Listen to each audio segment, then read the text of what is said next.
Hello मेरे dear student, कैसे हैं आप लोग। उम्मीद है कि अच्छे होंगे और अच्छे से पढ़ाई कर रहे होंगे। और इस वीडियो में हम लोग बात करने वाले हैं क्लास 8 जेसीईआरटी हिंदी का चैप्टर 4 पथ की पहचान, जो कि इसका कवि है डॉक्टर हरिवंश राय बच्चन। और इससे पहले कि आप लोग को जो इसका कविता का जो है पूरा भावार्थ को बता दिया गया है।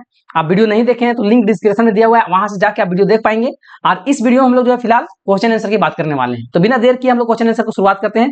सबसे पहले प्रश्न आता है प्रश्न अभ्यास से पाठ से कि पथ की पहचान कविता में कवि ने पथ पर चलने से पहले क्या क्या करने को कहा है। तो कवि जो है वो पथ की पहचान कविता जो है इसका रचनाकार हरिवंश राय बच्चन है। उसमें कवि कहते हैं कि पथ पर चलने से पहले मनुष्य को अपने लक्ष्य, रास्ते की चुनौतियों और उनमें मिलने वाले परिणामों की भली भांति से जो है ज्ञान प्राप्त करके उसका बाद मार्ग का चयन करने की सलाह देते हैं। ठीक है, तो क्या किन किन बातों को जो है वो ध्यान रखना चाहिए। तो मार्ग की जांच पड़ताल यानी पहचान कर लेने के लिए कवि चाहते हैं कि यात्री यानी बटोही रास्ते में आने वाले अनेक कठिनाइयों और पूर्वजों और महान लोगों के अनुभव का अनुमान लगा कर सही रास्ते पर चलने के लिए पहचान करने बोलते हैं। और सपनों के बजाय वास्तविकता को अपनाने बोलते हैं। सपना देखने बोलते हैं लेकिन सपना में खो नहीं जाना है। ठीक है, उसमें मना करते हैं सपना में मुग्ध होने से। और जो है कि जो असलियत है ना, वास्तविक है, उसको जो है उस पर काम करने बोलते हैं।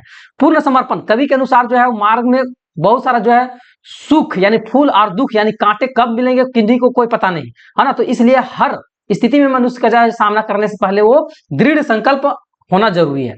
आगे प्रश्न बोला है कि पाठ के अनुसार अनगिनत राही इस पथ पर क्या छोड़ गए हैं। तो पाठ पर जो है वो पाठ में जो है वो पथ की पहचान में इनका रचयिता हरिवंश राय बच्चन के अनुसार जो है वो अनगिनत राही इस जीवन रूपी पथ पर अपने पैरों की निशानी यानी पद चिन्ह को जो है वो छोड़ गए हैं। और इन पद चिन्हों के माध्यम से ही यात्री जो है वो आगे की सही मार्ग तय करने में मदद मिलता है।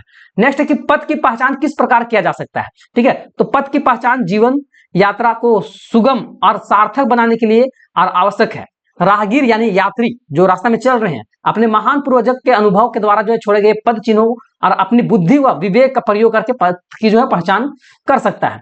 नेक्स्ट है कि यात्रा को सरल बनाने के लिए कवि ने क्या सुझाव दिया है। तो कवि हरिवंश राय बच्चन है ना, कविता जो है वो पथ की पहचान के अनुसार जो है वो यात्रा को सरल बनाने के सबसे उत्तम उपाय यह है कि राह पर निकलने से पहले अपने लक्ष्य को भली भांति पहचान ले।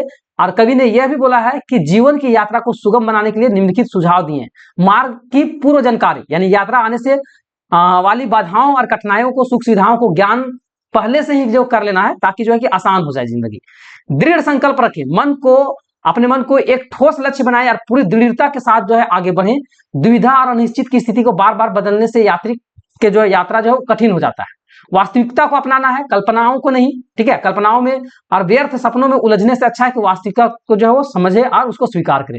धैर्य बना के रखें, रास्ते में दूसरों के देखकर विचलित नहीं होना। हर व्यक्ति का अपना रास्ता होता है। ठीक है, कविता के आधार पर बताइए कि यात्रा में कौन सी चीजें अनिश्चित है। ठीक है, तो हरिवंश राय बच्चन की प्रसिद्ध कविता पथ की पहचान के अनुसार जो है यात्रा में सब कुछ अनिश्चित है ना। जैसे कि क्या क्या, तो रास्ते जो है मुश्किलें और अनुभव, पथ पर कब नदी आ जाएगा, कब पहाड़ आ जाएगा, कब घने जंगल मिल जाएगा कोई पता नहीं।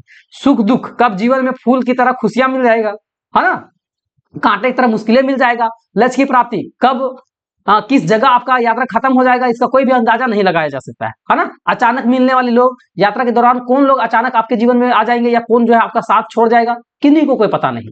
ठीक है, कभी इन्हीं अनिश्चितताओं के कारण यात्रा को जो है आगे बढ़ने से पहले अपने मंजिल और मार्ग को भली भांति परख लेना बोलते हैं। नेक्स्ट है कि कवि ने सपन पर मुग्ध होने से क्यों मना करते हैं। तो कवि हरिवंश राय बच्चन जो है सपना में मुग्ध होने के लिए इसलिए मना करते हैं क्योंकि केवल कल्पना में डूबे रहने से व्यर्थ यानी सच्चाई दूर हो जाती है। ठीक है, सपन सुखद आकर्षण होते हैं लेकिन जीवन की कठोर वास्तविकता और संघर्ष का सामना करने के लिए धरातल पर रहना आवश्यक है।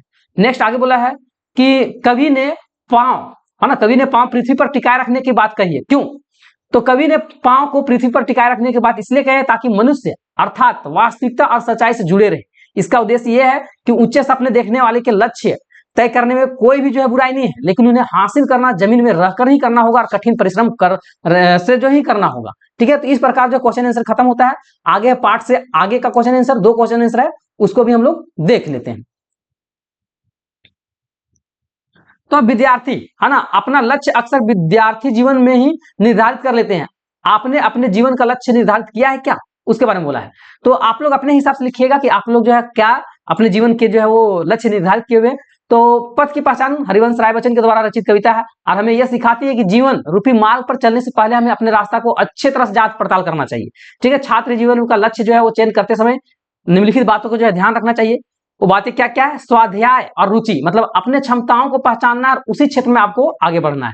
निरंतरता, छोटे छोटे लक्ष्यों को बनाकर उसको आगे बड़े बड़े लक्ष्य भी बनाना है। योजना बनाना, बिना योजना का आप जो है सफल नहीं हो पाएंगे। ठीक है, तो बिना योजना के लक्ष्य केवल एक इच्छा बनकर रह जाता है, इसलिए योजना रणनीति आवश्यक है। ठीक है, उसी तरह से जो है दूसरा क्वेश्चन कि अधिक कोई अपने जीवन में लक्ष्य निर्धारित कर नहीं सकता है या नहीं करता है तो उनकी कठिनाइयों का सामना करना पड़ेगा। कौन कौन कठिनाइयों का सामना करना पड़ेगा? तो जब कोई व्यक्ति जो है अपना जीवन का लक्ष्य निर्धारित नहीं करता है तो निम्नलिखित जो है कठिनाइयां उनके सामने आ सकता है। ठीक है, अविश्वास, अस्थिरता, बिना लक्ष्य के व्यक्ति को यह पता ही नहीं होता कि वो क्या करना चाहता है और जीवन में जो है वो किस दिशा में आगे बढ़ना चाहता है। ठीक है, प्रेरणा की कमी, लक्ष्य के बिना व्यक्ति का काम करने का प्रेरणा कम हो जाता है क्योंकि कोई उद्देश्य ही नहीं हो रहा है उसके पास। अस्पष्ट और संसाधनों की बर्बादी, बिना योजना का काम करने से जो है समय और ऊर्जा दोनों जो है वो बर्बाद होता है। असफलताओं की संभावना अधिक है ना, मतलब लक्ष्य के स्पष्ट नहीं रहने पर जो है असफलता जो है निश्चित है ना। असंतोष और मनोवैज्ञानिक तनाव, तरह तरह का जो है टेंशन रहेगा। तो इस प्रकार जो है जब अगर आप लक्ष्य की नहीं मतलब निर्धारित करते हैं तो इन कठिनाइयों से आपको गुजरना पड़ेगा। तो इस प्रकार क्वेश्चन आंसर पूरा होता है।